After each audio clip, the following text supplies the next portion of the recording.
जय हिंद दोस्तों, welcome to ज्योतिर्मय। दोस्तों, आज हम स्वागत करेंगे हमारे सुभाष शर्मा जी का, जिन्होंने अपना वार्तिक चैनल स्टार्ट किया हुआ है और बहुत अच्छे लेवल के डिबेट डिस्कशंस उनके ऊपर होते हैं। मैं सर से असलियत में जो आज डिस्कस करने चाहता था वो था कि कल फर्स्ट फेज ऑफ वोटिंग हुई है। अब फर्स्ट फेज ऑफ वोटिंग हुई है, क्या परसेंटेज है क्या नहीं वो तो हम बाद में देखेंगे और उससे मेरे को मतलब भी नहीं है। लेकिन मेरे को एक मतलब अभी, क्योंकि मैं कोई रुझान की बात नहीं कर रहा या क्या कौन जीतेगा कौन हारेगा उसकी बात नहीं कर रहा, मैं एक नैरेटिव ऑफ जो इलेक्शंस है उसकी बात कर रहा हूं कि अलग अलग पार्टियां अलग अलग नैरेटिव के ऊपर लड़ रही हैं। लेकिन इस बार एक अजीब सा सिनारियो ये आया है कि एक नैरेटिव चेंज तो नजर आ रहा है। मैं जब स्कूल टाइम या कॉलेज टाइम में होता था 3-4 के आसपास, और वो एक फेज ऐसा था, स्कूल से निकलकर कॉलेज में गए और वहां जातियों की जनगणना लगातार टीवी पर डिस्कशन होती थी कि ये इतनी जाति, ये इतनी जाति, ये वोट इसको, ये वोट उसको, और इसका लीडर यहाँ खड़ा हुआ है, ये वोट काट जाएगा, ये जोड़ जाएगा, ये तोड़ जाएगा और यहां पर ये सरकार बनकर निकल जाएगी।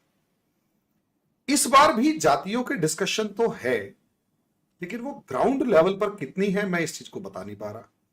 क्योंकि ग्राउंड लेवल पर जो मेरे स्टूडेंट से भी थोड़ा बहुत अगर बातचीत हो जाती है तो वो जाति वाला फैक्टर कम से कम लोकसभा में तो गायब है। जाति वाला फैक्टर विधानसभा में भी कितना है वो बहुत ज्यादा बताया नहीं जा सकता, लेकिन लोकसभा के इलेक्शंस के अंदर से जाति गायब है। लोकसभा के इलेक्शंस के अंदर से रीजनलिज्म गायब है, लिंग्विस्टिक इश्यूज गायब है। हाँ, एक मुद्दा बनाने की कोशिश की जा रही है और पॉसिबली वो है भी, वो है धर्म के नाम पर वोटिंग। लेकिन इन सब चीजों से उठकर मैं क्वेश्चन पूछने की जो कोशिश कर रहा था वो यही था। एक गाना आया था, मैं नहीं तो कौन बे, मुझे नहीं पता किसने गाया था, मैं जानता भी नहीं, लेकिन मैं इतना जानता हूं वो एक 2-4 लाइनें किसी शॉर्ट में सुनी थी, तो मैंने कहा यार ये बात तो बिल्कुल ठीक है, मैं नहीं तो कौन बे कोई क्लेम कर रहा है। तो हमें आज के दिन जो डिस्कस करना है उन सारे समीकरणों को देखते हुए, सब चीजों को, कि मोदी नहीं तो कौन।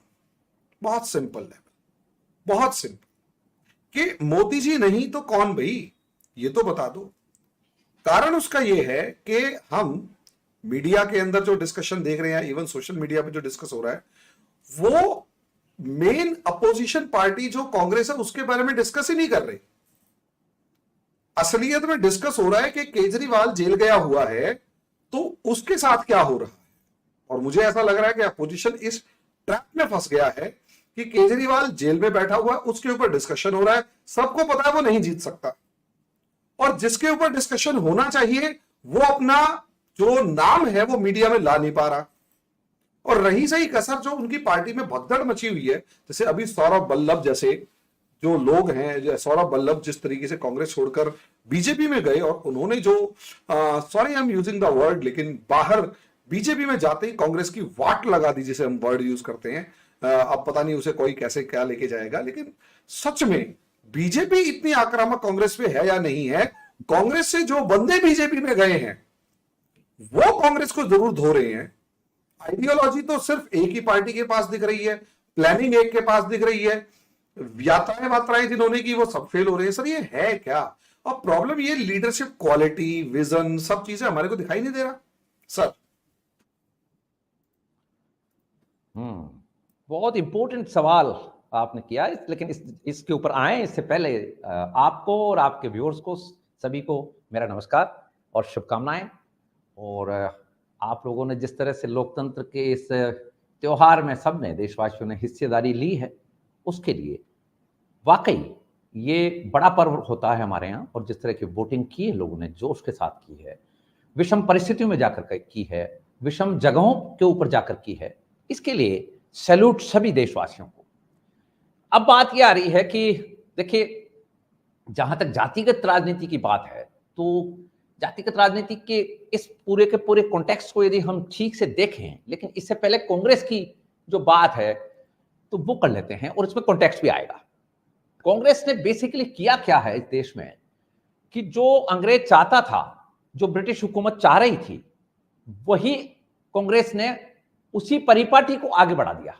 अन्यथा 1946 से लगाकर 1952 तक या 52 के ऑनवर्ड्स 5 साल के अंदर कांग्रेस चाहती तो ये जातिगत जो षड्यंत्र देश के साथ में रचा गया था ये दूर हो सकता था, धीरे धीरे इसको डाइल्यूट किया जा सकता था लेकिन कांग्रेस ने इसकी जड़ों की सिंचाई लगातार की और इसका कारण ये था कि ये जो परसेंटेज को आप देखते हैं, यदि आप देखें 2014 में 31% के साथ मोदी जी आ जाते हैं और 2019 में इजाफा लेकर ये करीब बैठ जाता है 7% का इजाफा था। तो 7% का इजाफा हुआ, उसका कारण एक है, उसका कारण है मोदी ब्रांड। मोदी ब्रांड जो है वो 5 से 8% का जो मोदी फैन जो है वो वोटर टर्नआउट अलग से ही होता है। वो उसमें कोई जाति वगैरह कुछ नहीं है, उसमें कोई वर्ग वगैरह कुछ नहीं है। वो मोदी की राजनीति, भारतीय जनता पार्टी की, आरएसएस की जो फिलहाल की राजनीति है उसको लाइक कर रहा है और यही वो टर्निंग सिचुएशन है जिसको कि अभी विपक्षी पार्टियां समझ नहीं पा रही हैं। तो बात कर लेते हैं कि जातिगत राजनीति की शुरुआत। जातिगत राजनीति करने में कांग्रेस को एक फायदा था। कांग्रेस को फायदा यह था कि ओबीसी को दूसरा मंत्र, माइनॉरिटी को, मुसलमानों को मेरा मतलब, या माइनॉरिटी से मतलब क्लियर कट मुसलमानों से मतलब है, क्योंकि जैन, पारसी कभी भी बीजेपी कांग्रेस के परंपरागत वोट नहीं रहे। ये देखने वाली बात रहेगी। इसलिए माइनॉरिटी को हम थोड़ा सा समझ लें कि मुसलमान जो शब्द है वही एक माइनॉरिटी है देश में जो कांग्रेस को खींच रही थी। आजादी के टाइम वो 8-9% थी, इसके बाद बढ़ते बढ़ते, क्योंकि कांग्रेस का परंपरागत वोट बैंक था तो कांग्रेस उसको बढ़ाती गई। 7 बच्चे हो रहे हैं, आज भी 10-10 बच्चे हैं, अल्लाह की देन है, क्योंकि कांग्रेस को उनका चाहिए, वोट चाहिए। अब यूसीसी का विरोध करवा रहे हैं राहुल गांधी जी। बांग्लादेशी रोहिंग्या वो वोटर है ना, वोटर हैं, वुड बी वोटर हैं। बांग्लादेश रोहिंग्या को जैसे नागरिकता, सीए का विरोध क्यों हो रहा है? सीए का विरोध इसलिए हो रहा है कि बांग्लादेशियों को और रोहिंग्या को इस एक्ट के मुताबिक, जो सन 55 में एक्ट था उसके मुताबिक तो नागरिकता मिल जाएगी। जो भी विस्थापन के मार, जिसको विस्थापन की मार बताया जाता है कि साहब ये तो वहां से मार खा के आ रहे हैं, उस एक्ट के तहत 1955 का जो एक्ट है, सिटीजनशिप एक्ट जो है, उसके तहत तो रोहिंग्या को और बांग्लादेशी को मिल जाएगी नागरिकता। लेकिन अब जो हुआ है सीए, तो ममता बनर्जी क्यों कह रही है कि हम सीए को लागू नहीं होने देंगे? इसका कारण वही है कि उनको पता है कि उनके वुड बी वोट बैंक है। यही कांग्रेस की पॉलिटिक्स है। कांग्रेस भी यही चाहती है कि इसको एज इट इज बना रहे सिस्टम जो 1930 की राउंड टेबल कॉन्फ्रेंस में ब्रिटिश हुकूमत ने किया था खेल, वो का वो कांग्रेस 1952 में लेकर चलती आ रही है। परिपाटी वो की वो है। अब देखिए आप, जातिगत राजनीति चल नहीं रही है। अब 97 करोड़ टोटल वोटर हैं देश में। आज के आंकड़ों के हिसाब से, इलेक्शन कमीशन के जो आंकड़े हैं उनके हिसाब से 97 करोड़ हैं। इस बार 2024 में जो वोटर रजिस्टर्ड हुए नए, वो 2 करोड़ नए वोटर्स का टर्नआउट बढ़ा है। और मैं दावे के साथ कहता हूं कि ये जो डेमोग्राफिक डिविडेंड जो भारत के पास इस वक्त है, कि मैक्सिमम पॉपुलेशन 35 साल के नीचे है और नए जो वोटर बढ़े हैं वो 18 से 21 साल के बीच वाले हैं। पिछले 3-4 साल में वोटर रजिस्ट्रेशन हुआ है। 2 करोड़ में से आप देख लीजिएगा कि 60 से 65% वोटर मोदी फैन है, क्योंकि पढ़ने लिखने वाला बच्चा है, उसको आईटी चाहिए, उसको इंफ्रास्ट्रक्चर चाहिए, उसको जीवन चाहिए। बेसिकली कांग्रेस का एक ऐड चल रहा है इन दिनों यूट्यूब के ऊपर। उस यूट्यूब के ऐड के ऊपर एक गरीब गुरगा सा आदमी है, वो भगवान की पूजा कर रहा है। मतलब उसको इतना गरीब दिखाया हिंदू को, भगवान की पूजा करते हुए इतना गरीब है। नैरेटिव देखिए आप जरा, अगरबत्ती कर रहा हो भगवान के आगे, गरीबी इस कदर दिखाई है कि भाई ये भगवान को मानने वाला इसलिए गरीब है। और उसको सरकारी नौकरी करने के ऊपर उसका जो बेटा है वो लड्डू आके खिला रहा है। बेटा क्या खुशी हुई तेरे को कि लड्डू बांट रहा है, मेरे को सरकारी पक्की नौकरी मिल गई है। ये पक्की नौकरी का जो लॉलीपॉप है इसने देश को बर्बाद नहीं किया। कहां पहुंच गया आज हम? यही गरीब बैठाओ, सरकारी नौकरी, मनरेगा में मजदूर बना दो। देश को आप क्या देना क्या चाहते हैं? अब मनरेगा की बात चल रही कि साहब मनरेगा हटा दिया बीजेपी ने। अरे भाई मनरेगा हटाया नहीं, तुम्हारी नीयत साफ हो रही है, सामने आ रही है। मनरेगा में जिस तरह का भ्रष्टाचार हुआ, फर्जी रोस्टर डाले गए, ये कांग्रेस वही चाहती है। केरल में भी राहुल गांधी भाषण दे रहे थे, राहुल गांधी ने दो बातें बहुत ही ज्यादा घातक कही हैं, देशवासी इसको समझें जरा। वो ये कह रहे हैं कि भाइयों देख लो, बीजेपी जो है, एक तो राहुल गांधी के साथ प्रॉब्लम है कि राहुल गांधी को वहां ट्रांसलेटर लेना पड़ रहा है, और ट्रांसलेटर भी उनके ऐसे हत्थे चढ़ जाते हैं जो उनकी बात को समझ नहीं पाते हैं। तो राहुल गांधी बोल रहे हैं कि बीजेपी जो है एक राष्ट्र और महान राष्ट्र की बात कर रही है, एक राष्ट्र और श्रेष्ठ राष्ट्र की बात कर रही है। ये हम नहीं होने देंगे, हम एक इतिहास नहीं होने देंगे।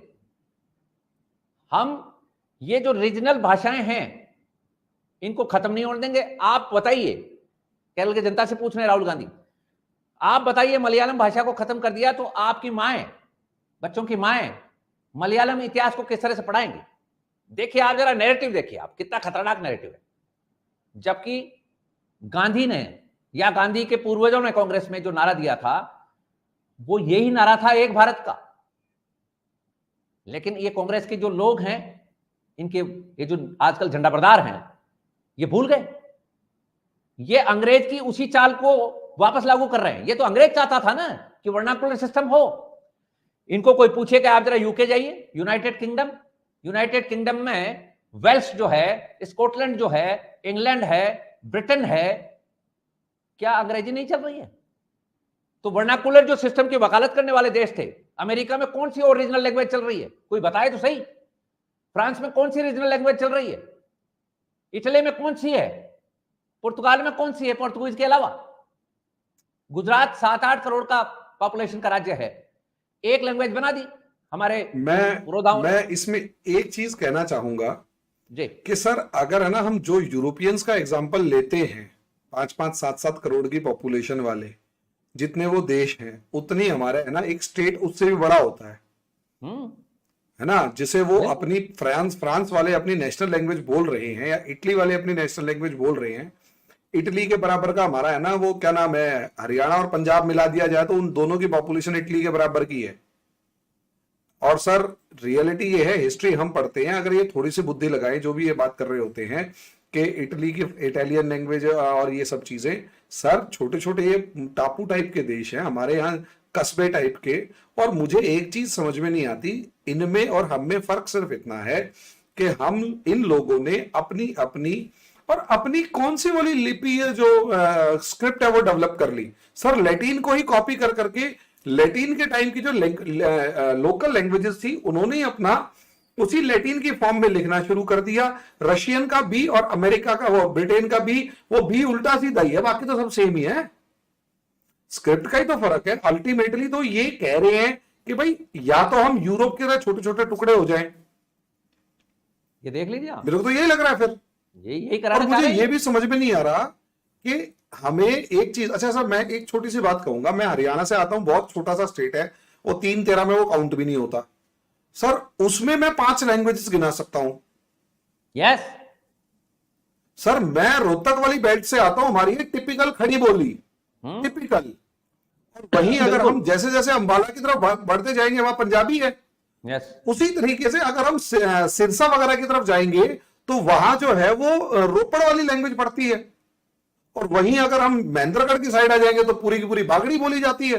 अब पिद्दा सा स्टेट है, छोटा सा, उसके अंदर 4-5 भाषाएं हैं, तो सर राजस्थान जैसे बड़े स्टेट में तो भाषाएं गिनते गिनते हम थक जाएंगे।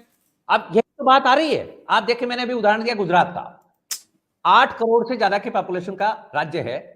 महाराष्ट्र को देख लीजिए, लगभग इतनी पॉपुलेशन है, 8-9 करोड़। एक भाषा चल रही है कि नहीं चल रही है? जबकि रीजनल लैंग्वेजेज महाराष्ट्र में भी काफी हैं। विदर्भ की अलग मिलेगी आपको, कोंकणी अलग मिलेगी, गुजरात में कच्छी अलग है, इधर वाली अलग है, काठियावाड़ी अलग है, काठियावाड़ी अलग है। अब आप देखिए जरा, लेकिन वो एक उनके पूर्वजों ने, उनके महापुरुषों ने एक बात कही कि भाई गुजराती एक लैंग्वेज बना लो। ठीक है, आपने महाराष्ट्र की मराठी एक लैंग्वेज को रिकॉग्नाइज कर लिया है। तमिल उन्होंने वो फोरसाइट कर रहे थे, अदरवाइज तमिलियन से कोई पूछे कि भाई तुम्हारे यहाँ तो बहुत लैंग्वेजेस हैं, ग्रुप ऑफ लैंग्वेजेस बहुत है तुम्हारे यहाँ। केरल को देख लीजिए, मलयालम के अलावा भी लैंग्वेजेस हैं, लेकिन ये कोई नहीं देख रहा है। वर्नाकुलर सिस्टम को लगाओ, जो लादने वाले लोग हैं ये ऑक्सफोर्ड पढ़ के आने वाले लोग हैं, या ऑक्सफोर्ड के ही लोग हैं, विचारधारा तो वही है ना। इनको कोई पूछे, राहुल गांधी को कोई पूछे कि भाई आप वायनाड से जीतते हैं, आपको मलयालम का मैं भी आता है क्या? लेकिन वो नहीं करेंगे बात। सही आप बात देखिए है। जरा, ये इनकी इनकी जो, इसको क्या कहेंगे आप, एक षड्यंत्र ही तो है। देश को खंड खंड में बांटे रखना, भाषा के नाम पे, पंथ के नाम पे, वेशभूषा के नाम पे, खाने पीने के नाम पर। कांग्रेस के घोषणा पत्र में खाने पीने का जिक्र है। आप देखिए जरा किस कदर कांग्रेस आ रही है। विविधता के नाम पर देश को एक मत होने दीजिए, यह है इनका स्लोगन। अब आपको एक बात बताता हूं मैं, लोग कहते हैं कि साहब वर्नाकुलर सिस्टम होना चाहिए, रीजनल लैंग्वेज में जल्दी समझ में आती है बच्चे के, मदर टंग में जल्दी समझ में आती है। अच्छा भाई ठीक, अच्छी बात है, लेकिन भारत की पुरानी हिस्ट्री को देखें यदि हम, शंकराचार्य बालपन में केरल से उठते हैं और धाराप्रवाह संस्कृत बोलते हुए जम्मू कश्मीर जाते हैं, पूरे देश का भ्रमण करते हुए एक ही लैंग्वेज में बात करते हैं, संस्कृत, और पूरा देश उनकी लैंग्वेज को समझता है। कारण संस्कृत ही बोली भाषा की उस वक्त जबान थी, उस वक्त लेखन संस्कृत में होता था। रामेश्वरम की पूजा कराने जाइए आप, कन्याकुमारी आप पूजन कराएंगे, संस्कृत में ही आपको मंत्र पढ़ने हैं, वहां का जो पुजारी है वो संस्कृत में ही आपसे संकल्प लेवाएगा। कन्याकुमारी से लगाकर गुवाहाटी चले जाइए, त्रिपुरा सुंदरी के मंदिर चले जाइए, जैसलमेर चले जाइए, पोखरण चले जाइए, जम्मू कश्मीर चले जाइए, संस्कृत में बात होती है। मंदिर के मठ के पुजारी जितनी भी पूजा कराएंगे, राजस्थान के सुदूर गांव में चले जाइए, चाहे तमिलनाडु के सुदूर गांव में चले जाइए, पूजा, मंत्र, विधि, विधान, अनुष्ठान, यज्ञ सब संस्कृत में क्यों हो रहे हैं आज भी, हजारों साल के बाद भी? वो परंपरा कैसे निभती आ रही है? इसका कारण है कि उस वक्त देश में एक ही लैंग्वेज थी। तो ये जो लोग तर्क देते हैं कि भारत विविधताओं का देश रहा है, ये हमारी पूरी की पूरी जो वंश परंपरा है, हमारा जो इतिहास है, उसके गाल के ऊपर थप्पड़ मारते हैं, हमारे इतिहास को तोड़ मरोड़ कर पेश करते हैं। मलयालम का कौन सा अलग इतिहास होगा? यदि इतिहास का सही लेखन हो जाएगा तो सही इतिहास ही तो सामने आएगा। एक इतिहास की बात करें राहुल गांधी, एक इतिहास कैसे हो सकता है पूरे देश का? अरे भाई, इतिहास को सही मायने में लेखन कराने की बात चल रही है। ये जो जिस तरह से इतिहास को तोड़ मरोड़ कर पेश किया गया है, उसको ठीक से ले आए। हम गुलामी की दास्तानों के उन जो ये जो आए और जिस तरह की हिस्ट्री इन्होंने लिखवाई गई, पैसे देके लिखवाई गई, क्योंकि कांग्रेस को जहां खतरा था, कांग्रेस वहीं डेंट कर रही थी। जहां भी कांग्रेस को ये लगता था कि ये वर्ग हमारे साथ नहीं आएगा, कांग्रेस ने उसको डेंट किया, उसके अगेंस्ट हिस्ट्री लिखवाई। मनुष्य का स्वभाव भी प्रकृति ने ऐसा बनाया है कि वो थोड़ा सा उसमें एक एनिमल तंतु भी है। जैसे कि आप बंदर को कोई एक्शन करके दिखाते हैं तो बंदर भी वैसा ही करता है, ऐसा ही मनुष्य में भी है। मनुष्य को यदि आपने बुक की शेप में कोई चीज पढ़ा दी है कि आपके पूर्वजों के साथ ऐसा ऐसा हुआ है, अब वो बुक कोट कर रहा है, वो अखबार कोट कर रहा है कि मैंने तो उस अखबार में पढ़ा था कि तुम्हारे पूर्वजों ने हमारे पूर्वजों के ऊपर अत्याचार किया। ये पढ़ाई हुई सब चीजें हैं, जिसको अब कहते हैं कि it's hard to learn but it's harder to unlearn. चक्कर ये है, ये जो इतिहास को जिस तरह से पढ़ाया गया है, अब ये भूलना नहीं चाहते लोग। पढ़ते टाइम तो बहुत जोर आया था कि अकबर की कितनी बेगमें थी, बाद में ये आया कि अकबर तो महान था। अब आप कह के देख लीजिएगा अकबर महान नहीं था, लोग मानने के लिए तैयार नहीं। वो तो कहेंगे अकबर महान है, हमने संघी कहेंगे, संघी के संघी है। नहीं, वो संघी भी ना कहे तो भी आपको ये कहेंगे कि हमने तो किताबों में पढ़ा है। किताबें सच्ची है कि तुम सच्चे हो, ये बताओ पहले। क्योंकि हमारे यहां एक और बात है, हमारे यहां अक्षर को ब्रह्म माना गया है। कल्चर तो वही है ना, ब्रेन तो वही है, संस्कार तो वही है। अक्षर क्षर नहीं होता, इसलिए वो ब्रह्म है। अक्षर अटल है, अक्षर शाश्वत है, इसीलिए उसका नाम अक्षर है। जिसका क्षरण नहीं होता, क्षरण ना हो, वो अक्षर है। तो अक्षर लिख दिया तो वो ब्रह्म वाक्य हो गया। लेकिन ये भी वही वाली बात है ना, मैंने कहा कि इट्स हार्डर टू अनलर्न। संस्कारों में अनलर्न करने की भी तो बात आनी चाहिए। तो जातिगत राजनीति की जहां तक बात है, जातिगत राजनीति की शुरुआत शुरू हुई अंग्रेजों की देन। हमारे यहां कोई जातिवादी नहीं थी। दूसरी बात, इलेक्टोरल प्रोसेस में जब मीडिया ने यह कहना शुरू कर दिया, सेफोलॉजिस्ट ने शुरू कर दिया कि इस बेल्ट में इस जाति का प्रभाव है, तो पॉलिटिकल पार्टी भी घबरा जाती हैं। पॉलिटिकल पार्टीज को भी क्या लगता है कि अरे यार क्या हो सकता है, फिर ये तो जातिगत पोलराइजेशन हो गया है, तो फिर टिकट भी ऐसे ही लोगों को दिया जाने लग गया। पिछले 75 साल की हमारी डेमोक्रेसी की हिस्ट्री में शुरुआत के जो 2 इलेक्शन थे उसमें जातिगत प्रभाव कम था, क्योंकि देश एक नई करवट में आ रहा था। लेकिन कांग्रेस चाहती थी कि जातिगत राजनीति बढ़े, और कांग्रेस ने किया। आप राजस्थान की धरती पे हैं इस वक्त।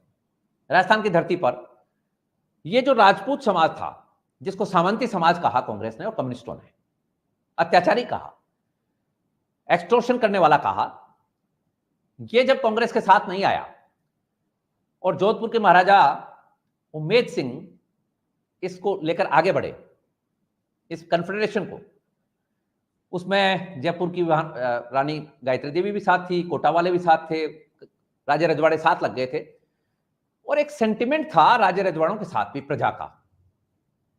ऐसा नहीं था कि राजाओं से नफरत कर रहे थे लोग। राजाओं से नफरत करना का काम हुआ, बाद में पिक्चरें बनी और बाद में डॉक्यूमेंट्रीज गांव-गांव में दिखाई गई परिवार नियोजन के नाम पर। आपको याद होगा शायद। जी, कुछ कहना चाह रहे हैं? मैं थोड़ा सा आपको थोड़ा सा डिस्टर्ब कर रहा हूं। मेरी क्लास में बहुत सारी बार है ना, बहुत सारे बच्चे ये पूछते हैं सर ये राजा और महाराजा के रोल एंड ऑल। मैं उनको एक बात कहता हूं कि एक याद कीजिए, मतलब हिस्ट्री के अंदर जब हम पढ़ाते हैं तो सर मेवाड़ का इतिहास जो है सर, ये एक डॉट की तरह था, डॉट जो कभी पूरे तरीके से हारा नहीं। ये लोग मरे मारा, हारे हराया, लेकिन 1000 साल तक संघर्ष करते रहे इस्लामिक इन्वेडर्स से। और आज अगर हम इनके इतिहास को उठाकर देखते हैं तो मैं बच्चों को मैप पे दिखाता हूं कि मेवाड़ पूरे हिंदुस्तान के मैप पे एक डॉट की तरह था जो गिरा नहीं। और सर गिरा नहीं तो इसलिए पूरे भारत का इस्लामाइजेशन नहीं हुआ। और यही रीजन था कि जब तक मेवाड़ खड़ा रहा, औरंगजेब के टाइम तक खड़ा रहा, कब से, जब से अरब आए थे तब से, बप्पा रावल के टाइम से, और औरंगजेब के टाइम तक, राणा राज सिंह के टाइम तक खड़ा रहा मेवाड़। सर आज हम इस मेवाड़ के कंट्रीब्यूशन को कैसे नकार सकते हैं, जिस खानदान ने, जिन लोगों ने, उनके साथ के सभी लोगों ने 1000 साल तक लड़ाई लड़ी। आज हम उनको कहते नहीं आप तो जो भी आप वर्ड बताएंगे, सर मैं तो इन चीजों को नहीं मान सकता, क्योंकि पूरे नॉर्थ इंडिया का अगर कन्वर्जन नहीं हुआ तो वो इसलिए क्योंकि एक राजा था, एक खानदान था, एक रीजन था जो हार मानने के लिए तैयार नहीं था।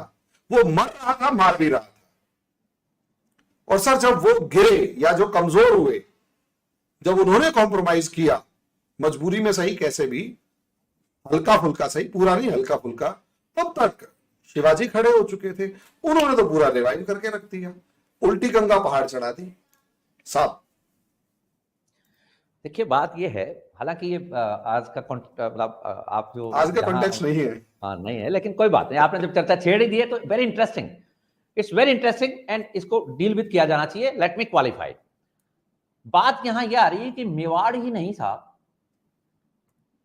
जयपुर जिन्होंने बसाया, जयसिंह सेकंड, मैं एग्जांपल दे रहा था सर, सॉरी मैं एक एग्जांपल दे रहा हूं, मैं वहीं आ रहा हूं। तो हिस्ट्री को डिस्टोर्ट कैसे किया गया है, तो जयपुर राजघराने को, आमेर राजघराने को बदनाम कर दिया गया। लिंक क्या जोड़ा है कि ये कन्फेडरेशन में, मुगलों के कन्फेडरेशन में शामिल थे, ठीक है। तो सबसे पहले कन्फेडरेशन में गए आमेर वाले, ठीक है। लेकिन आमेर की कोई राजकुमारी, अकबरनामा पढ़ लीजिए, मैं आपके सभी स्टूडेंट्स को, सभी व्यूअर्स को दावे के साथ कहता हूं, यह मेरा दावा है कि अकबर से कोई हिंदू लड़की ने ब्याह नहीं किया। यह झूठ फैलाया गया और इसमें Congress is the main culprit, जिन्होंने हिस्ट्री को डिस्टोर्ट किया। इन राजाओं को बदनाम करने के लिए गायत्री देवी इनके लिए चुनौती बन चुकी थी। अब गायत्री देवी को किस तरह बदनाम किया जाए, बदनामी का एक ठीकरा। उदयपुर की जहां तक बात है, उदयपुर का चरित्र बेदाग, चित्तौड़ का चरित्र बेदाग। अब आपको एक मैं एग्जाम्पल देता हूं, व्यूअर्स डिसाइड कर लेंगे। यदि जयपुर के राजघराने का, आमेर के राजघराने का इतिहास इतना ही गंदा था, तो सवाई जयसिंह सेकंड को चित्तौड़ वाले, उदयपुर वाले अपनी बेटी क्यों ब्याहते?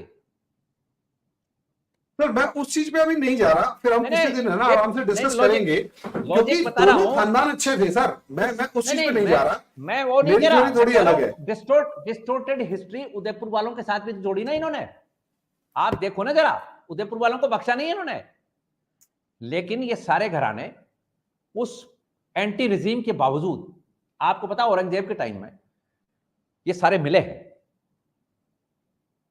जोधपुर वाले मिले हैं, उदयपुर वाले मिले हैं, और जयपुर में एक सिसोदिया रानी का बाग है, आप जाना कभी विजिट करना। सिसोदिया रानी का बाग उस रानी का है जो जयसिंह जी की पत्नी थी, और उनसे औलाद हुई माधो सिंह, और जोधपुर वाली से उनके लड़के हुए थे ईश्वर सिंह। वो किस्सा लंबा चला जाएगा, लेकिन हम ये कहना चाहते हैं कि इन राजाओं के प्रति सम्मान था जनता में। 1955 आते आते कांग्रेस को लगने लग गया था कि क्या था कि कांग्रेस की गाड़ियां गांवों में घुस नहीं सकती थी। ये था आलम, क्योंकि ये जो गांव में लोग रहने वाले थे ये कांग्रेस से नफरत करने लग गए थे, और गाड़ियां इनकी रोक ली जाती थी, पत्थर फेंक देते थे लोग, इनको तंग करते थे, इनको टायर खोल लेके चले जाते थे, पंचर कर देते, इस तरह का माहौल था। तो इनको लगा क्या किया जाए, तो जातिगत राजनीति पर वापस आ जाते हैं। जाटों को यह सिखाया गया, ओबीसी को यह सिखाया गया कि ये जो राजपूत समाज है इन्होंने तुम्हारी बहु बेटियों की इज्जत लूटी है, तुम्हारा शोषण किया है। अखबारों में लिखवाते गए, कम्युनिस्ट हिस्टोरियंस ने लिख दी किताबें, और वो समाज एकदम कट गया। जिस समाज में एक बॉन्डिंग थी, जिसमें एक सीमेंटिंग थी, वो समाज कट गया, आपस में लड़ने लग गए, मारकाट हुई है। जिस गांव में राजपूत कम थे, अल्पसंख्यक थे, क्योंकि ठाकुर तो एक ही होता था, बाकी तो दूसरे लोग होते थे, उस गांव में राजपूतों की पिटाई हुई है, गांव छोड़ना पड़ गया। यह कांग्रेस की राजनीति है। अंग्रेज था जब ऐसा नहीं था। यह हाल जातिगत राजनीति का, ये इसलिए करना चाहते हैं। आज भी राहुल गांधी जिस भाषा में बात कर रहे हैं, ये देश को वहीं ले जाना चाह रहे हैं कि जातिगत आधार पर बंटा रहे। आप देखिए, नेहरू, पंडित नेहरू को याद कीजिए, इंदिरा गांधी को याद कीजिए, और राजीव गांधी को याद कीजिए। देश जल रहा था। कभी कौन सा मुद्दा, कभी उल्फा का मुद्दा है, कभी तमिल ईलम का मुद्दा है, कभी प्रभाकरण कुछ कर रहा है, कभी वीरप्पन कुछ कर रहा है, कभी मराठवाड़ा जल रहा है, तो कभी पंजाब जल रहा है। आप देखिए पिछले 10 साल में कहां जलने की घटनाएं हैं। ना तो 356 लगा, ना कोई जला, कोई नहीं जला, एक भी सरकार नहीं गई है। तो देश जल क्यों रहा था? यह आग कौन लगा रहा था? ये आग लगाने वाले यही जातिगत राजनीति, यही विविधता का देश बताने वाले, मल्टीकल्चरलिज्म, जिसको कहते हैं मल्टी एथनिसिटी, प्लूरलिज्म। भाई प्लूरिस्टिक सोसाइटी तो हमारी है ही है, तुम कोई नए प्रवचन दोगे क्या हमको? तो जातिगत राजनीति का हमारे ऊपर असर इस तरह से आया है कि ये धीरे धीरे करके हमारे को पढ़ा दिया गया है, और हम पढ़ गए। आज हमारे यहां, मैं आपको दावे के साथ कहता हूं कि जितनी कहावतें हैं हमारे यहां, उनमें से 90% कहावतें जातियों के आधार पर हैं। जातियों को लेकर कहावतें ज्यादा हैं। एजुकेशन ऐसी है, कहावतें बन गई तो आपने पढ़ा दिया। तो चुनाव में जातिगत आधार का असर इन्होंने जिस तरह का फैलाया है, कोशिश की है। लेकिन अब मैं आपको वो बात बताने जा रहा हूं कि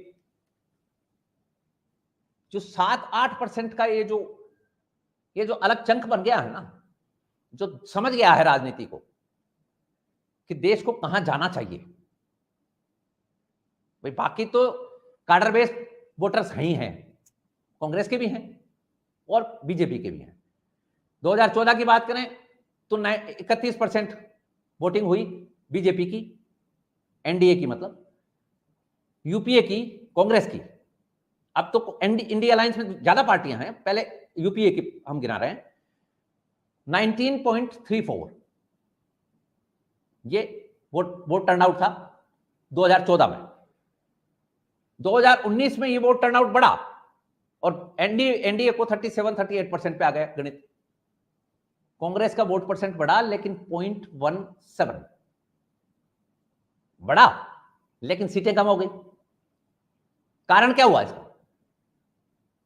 कारण यह रहा कि जो इस देश की बागडोर एक जिम्मेदार डिस्पेंसेशन को देना चाहते हैं, वो 7-8% का जो इजाफा हुआ है 2014 से 2019 में, वो डिसाइडिंग फैक्टर है, वो डिसाइसिव है, डिटरमिन्ड है। उसको ये नहीं ला सकता जातिगत फैक्टर, और वो इस बार भी होगा। मैं एक चीज आपसे कहना चाहूंगा, कई बार क्लास में क्या होता है, एक तो केस ऐसा आया, जी मतलब बच्चा कहता है कि सर मैं कल क्लास में नॉर्मली पॉलिटिक्स की बातें आजकल करना छोड़ चुका हूं, मतलब डिस्कस, अगर पहले तो नाम तो ले लेता था, अब नाम भी नहीं लेता, क्योंकि मैं जानता हूं कुछ ज्यादा हो चुका है। एक लड़का वैसे ही खड़ा होकर कहता है कि कोई डिस्कशन चल रहा था, कहता सर मेरे पापा कट्टर कांग्रेस, और हम पिछली 4 पीढ़ियों से सिर्फ कांग्रेस को वोट दे रहे हैं, लेकिन आजकल मेरे को घर छोड़ने की नौबत आ रही है, क्योंकि मुझे ऐसा लगने लग गया कि मेरे पिताजी और मेरे परिवार वाले मेरे आइडिया से सहमत नहीं और मैं उनके आइडिया से नहीं। मैंने कहा तेरा क्या है कि मोदी देश के लिए जरूरी? मैंने कहा क्यों? कहता सर क्या नहीं किया पिछले 10 साल में, देश के लिए क्या नहीं किया? मैंने कहा फिर पिताजी का क्या मानना है कि कांग्रेस तो हर कुछ करके गई थी? कहता यही बहस हो जाती है कि थी और है में फर्क बताओ। और ऐसे वो अकेला नहीं, ऐसे कम से कम 20-25 लड़का खड़ा हो गया कि हाँ हमारे साथ भी ऐसा ही है। घर वालों से कई बार बहस हो जाती है, घर वाले पुरानी जो पीढ़ी है वो सारे कांग्रेस को वोट दे रहे होते हैं, हम बीजेपी को देते हैं। और ये जो डिवीजन है कि क्या नहीं किया और हमारा देश कहां खड़ा है, ये चीज शायद हमारी अपोजिशन इस टाइम समझ नहीं पा रही। सर बिल्कुल ठीक है। लास्ट इसके अंदर बता दीजिए यहां कहां गलती कर रही है हमारी, और ये हमारा आज का लास्ट क्वेश्चन होगा। देखिए, अपोजिशन की जहां तक बात है, मैं आपको इफेक्टिवली यदि बात कहूं तो भारत की सरकार के लिए, यानी केंद्र सरकार के लिए इस वक्त अपोजिशन है नहीं। रीजनल अपोजिशन है। केरल में कम्युनिस्ट पार्टी है जिसके साथ कांग्रेस का गठबंधन है। इधर आ जाइए आप, तमिलनाडु में डीएमके है, उसके साथ भी गठबंधन है। वेस्ट बंगाल में ममता बनर्जी है। बिहार में आरजेडी और नीतीश है। अब एक तरफ कांग्रेस चली जाती है, दूसरी तरफ बीजेपी आ जाती है, एक तरफ फिर इधर बीजेपी आ जाती है, फिर कांग्रेस इधर आ जाती है। ये चल रहा है। समवेत इंटीग्रेटेड अपोजिशन पूरे देश के लिए, केंद्र सरकार के लिए इस वक्त बचाई नहीं है। इसको समझ लेना चाहिए देशवासियों को कि अब अपोजिशन नाम की कोई चीज नहीं। ये भानुमति का जो कुनबा इकट्ठा होता है, ये केंद्र के नाम पर तो एकजुट है, लेकिन स्टेट्स में जाके लड़ते हैं। और इस बात को कौन नहीं जानता? सब जानते हैं, इसलिए इनका विश्वास नहीं होता। नहीं तो आप देखे जरा, 31% की पार्टी सत्ता में आ जाती है तो बाकी का वोट कहां जा रहा है? फिर तो विपक्ष है कहां? इसलिए विपक्ष की तो बात छोड़ दीजिए आप, विपक्ष है नहीं। विपक्ष के लीडर्स के नाम देख लीजिए आप। राहुल गांधी के बारे में आजकल एक नया जोक वायरल हो रहा है सोशल मीडिया के ऊपर। तो एक आदमी ज्योतिषी के पास जाता है, पूछता है कि साहब मेरे साथ ये हो रहा है, हो रहा है। बोला भाई तेरी दशा खराब है, तेरी जन्म कुंडली में राहुल बैठ गया है और तेरे को अब नमो यज्ञ करवाना पड़ेगा। तो नमो यज्ञ करवाने की जरूरत पड़ रही है लोगों को। अब देख लीजिए आप, मतलब की बात यह है कि 7-8% का जब एक फैन क्लब इकट्ठा हो जाता है ना इस देश में, तो बीजेपी की काडर परसेंट आप देखिए कि 2014 में यदि हम देखें तो 31% जो वोट टर्नआउट है वो काडर बेस है। ये टोटल बीजेपी का वोटर है। उस वक्त ऐसा माहौल नहीं था। हां, बीजेपी को और आरएसएस को लगने लग गया था कि हम सत्ता में आ रहे हैं, इसलिए वो मेहनत करके और वो बूथ तक जो मैनेजमेंट हुआ उसने बीजेपी को 31% वोट दिलाया।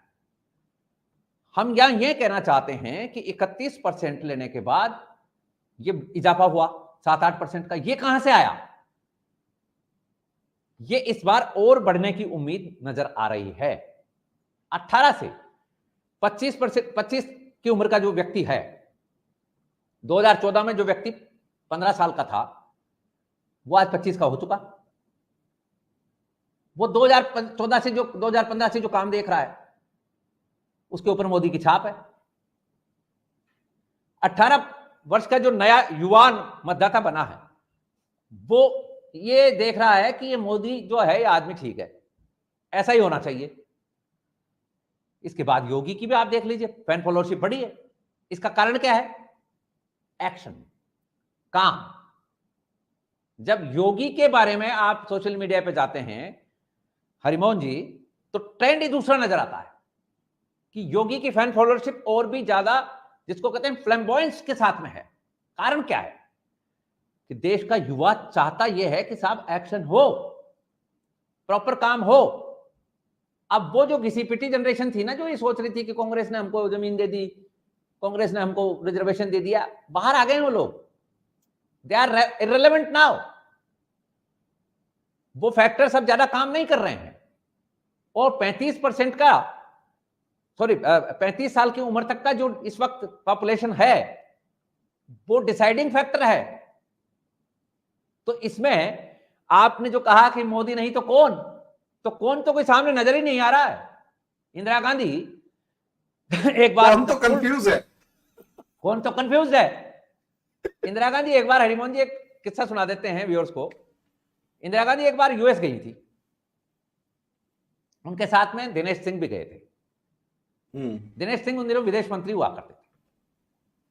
तो अमेरिका में पत्रकारों ने पूछा दिनेश सिंह को कि who is the next to madam. तो दिनेश सिंह ने कहा कि count 1 to 10, that is madam. After 10 you can count somebody,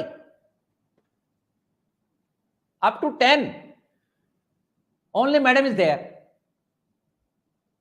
उस वक्त भी कौन कोई नहीं था। आप याद करिए, एग्जैक्टली 71 की इंदिरा गांधी को याद करिए, कौन नहीं था।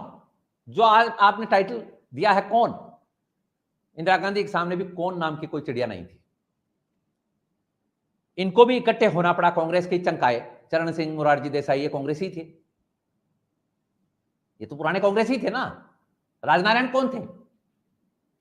आप सॉरी, जयप्रकाश कौन थे? जयप्रकाश नारायण तो कांग्रेसी थे पुराने। ये जो आए, ये इसलिए आए, इनको लाया गया कि भाई कौन तो बनो कोई, इंदिरा गांधी के सामने कोई टिक सके कि हु इज आफ्टर इंदिरा। 1984 में जब इंदिरा जी की डेथ हुई, असैसिनेशन हुआ, मुझे वो सीन याद है हरिमोहन जी। बीबीसी पे खबर आई, दोपहर बाद का सा समय था, और हमारे घर पर भी हलचल हुई। मुझे भी पता लगा कि इंदिरा गांधी की डेथ हो गई है। उसके बाद शाम को सब लोग बैठते, मिल रहे थे, जुल रहे थे, लोग आपस में आ रहे थे, बहुत चर्चाएं थी। एक ही सवाल था अब कौन? देश के सामने एक सवाल खड़ा हो गया कि after Indira who is the next. देश चिंता में था। ये माहौल बना। आज मोदी वहीं खड़े हैं, इक्वेशन चेंज हो चुकी है। और ये जो मोदी के अपोनेंट्स हैं, ये कहीं दिखाई नहीं दे रहे हैं। तो आपका टाइटल जो है मोदी नहीं तो कौन, ये भी अपने आप में एक सवाल है कि कौन तो है ही नहीं, कौन को ढूंढो। कौन तो कंफ्यूज है। हाँ, कौन को ढूंढो, कौन कंफ्यूज है। तो व्यूअर्स, कौन को ढूंढिए, आप भी अपनी राय दीजिए कि कौन हो सकता है वो कौन, इन्वर्टेड कॉमा। खैर सर, जिस तरीके से आपने बताया दैट इज अल्टीमेट। मुझे बड़ा अच्छा लगा ये समझ के, और जो आपका एक्सपीरियंस है वो एक अलग ही लेवल है। लेकिन मैं बहुत अच्छे तरीके से किसी दिन डिस्कस करना चाहूंगा। मेरा एक हमेशा से सवाल रहा है कि राजस्थान के जो राजपूत खानदान हैं, इन लोगों का जो कंट्रीब्यूशन है, मेरा अपना मानना बहुत जबरदस्त है इस मामले में, कि बहुत जबरदस्त रहा। हम आज खड़े होकर गालियां बकलें, दैट इज समथिंग डिफरेंट। लेकिन चाहे उन्होंने किसी से कॉम्प्रोमाइज किया, चाहे वो लड़े, लेकिन हमारी संस्कृति, हमारे संस्कार, हमारे देश, हमारी सभ्यता को बचाए रखने में इन लोगों का बड़ा इंपॉर्टेंट योगदान है। इस पर एक डिस्कशन जरूर करेंगे। और दूसरा, बिल्कुल करेंगे। एक और कंक्लूडिंग लाइन तो यही है। Yes sir, yes sir, yes. एक टिप व्यूअर्स को दे देते हैं। 1930 की राउंड टेबल कॉन्फ्रेंस जो ब्रिटिश सरकार ने की थी, उसमें इन राजे रजवाड़ों की तरफ से महाराजा हरि सिंह ऑफ जम्मू कश्मीर गए थे रिप्रेजेंटेशन के साथ। उस हिस्ट्री को, उस भाषण को, हरि सिंह जी के उस भाषण को पढ़ लीजिएगा। उसके बाद आपको गांधी की पॉलिटिक्स और नेहरू की पॉलिटिक्स समझ में आ जाएगी कि 1930 में महाराजा हरि सिंह क्या चाह रहे थे। यदि उस वक्त कांग्रेस साथ दे देती तो क्या सूरत हाल बनती देश की। यह है हिस्ट्री, इसको पढ़िएगा जी। अब आप कंक्लूड कर लीजिए। खैर, वो महाराजा हरि सिंह को एक विलन की तरह प्रोजेक्ट किया जाता है, तो वो भाषण जो है वो कहीं दब गया है। और वो मैं तो उस अंग्रेजों ने भाषण किया के ऊपर ना, भी एक बार जिक्र वो तो अंग्रेजों ने किया, क्योंकि वो छाती पे आ गया था महाराजा, तो वो रेप के आरोप में उनको फिर देश निकाला हुआ। वो कभी बात लंबी हो जाएगी, आप प्रोग्राम आपने कह ही दिया तो करेंगे इसके ऊपर। तो अगले वीडियो में अगले टॉपिक पर डिस्कशन करेंगे, कभी आराम से बैठ के डिस्कस करेंगे कि अल्टीमेटली हुआ क्या था। खैर, अभी के लिए इतना ही। सर, बहुत बहुत शुक्रिया आपका, जिस तरीके से आपने हमें समझाया। धन्यवाद मेरे आपको। चैनल ज्योतिर्मय और सर के चैनल वार्तिक टीवी को लाइक करें, सब्सक्राइब करें, शेयर करें। सर के चैनल का लिंक भी हमने नीचे डाल दिया है। अल्टीमेट लेवल की डिस्कशंस होती है और जिस तरीके के स्कॉलर्स सर के चैनल पर मिलते हैं, दीज आर ऑसम। और मैं सच में इन स्कॉलर्स का फैन हूं, जिस तरीके से वो समझाते हैं और एक डीप लेवल एनालिसिस होता है, डिस्कशन होता है। हाँ, वो एक अलग मैटर है कि कई मामलों में बहुत से आम आदमी या लेवल थोड़ा ज्यादा ऊंचा हो जाता है, तो वो ग्रैब करने में थोड़ा सा वो होता है, लेकिन चीज जबरदस्त होती है। जितने भी मेरे स्टूडेंट्स और फॉलोवर्स हैं, उस चैनल को जरूर सुने। इतनी तारीफ मैं किसी के चैनल की जल्दी करता नहीं हूं, जो कि वो रीजन है सर, लिटरली आपकी जो डिस्कशंस होती है दैट आर अल्टीमेट। बस थोड़ा समझ में नहीं आती, वो क्या नाम है, डीप हो जाता है ना बहुत ज्यादा वो। खैर, अभी के लिए इतना ही। धन्यवाद। समझने की कोशिश करेंगे तो यूपीएससी के बहुत सारे क्वेश्चंस उसमें से निकल के आएंगे, जो सर के चैनल के ऊपर डिस्कशंस होती हैं। बहुत सी यूपीएससी के जो क्वेश्चंस की डिस्कशंस है वो वहां मिलती हैं। Thank you sir, thank you very much. Thank you so much again Harimohan ji, thank you, नमस्कार।